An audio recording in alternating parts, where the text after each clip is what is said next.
Welcome back. In this lecture, we will discuss feed-forward neural networks. And so by the end of this lecture, you will become familiar with how artificial neurons are used to assemble neural networks, as well as become familiar with some key terminology, specifically about different layer types. So earlier we discussed the existence of layers in a neural network, such as the input layer, the hidden layer, and the output layer. And these are sort of very general terms.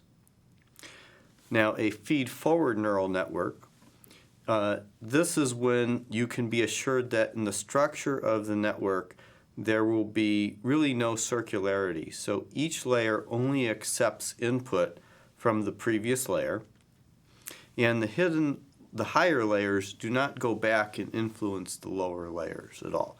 Everything progresses forward. And because of this, this allows for some very nice modular design using TensorFlow and PyTorch and stuff like that. And then certain domains, when you have very large training sets, adding additional layers is shown to increase performance. Now the downside is the more layers you add, this is going to lead to more parameters.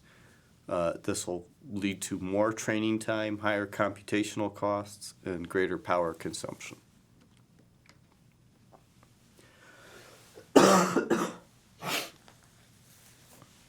So next, hyperparameters and design of layers. So the first key hyperparameter is simply the number of neurons within the layer. The next is the activation function that gets used in that layer. And so normally we're seeing ReLU or GeLU in the hidden layers, and often we see the linear or softmax function used in the output layers. Some special types of layers that we'll see in the course.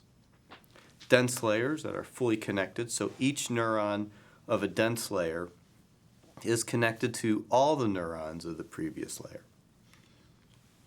You have pooling layers, and what this does is it takes for a set of neurons that goes into, or a set of inputs that goes into a neuron, you're just taking either like the max or the average, some sort of aggregate function of that.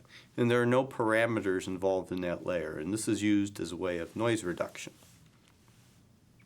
Finally, a convolutional layer that we'll discuss in detail in the lecture on convolutional neural networks. This deals with having a sliding window go over the neurons of the previous layer, and that sliding window specifies which neurons of the previous layer get connected to the neurons of the current layer.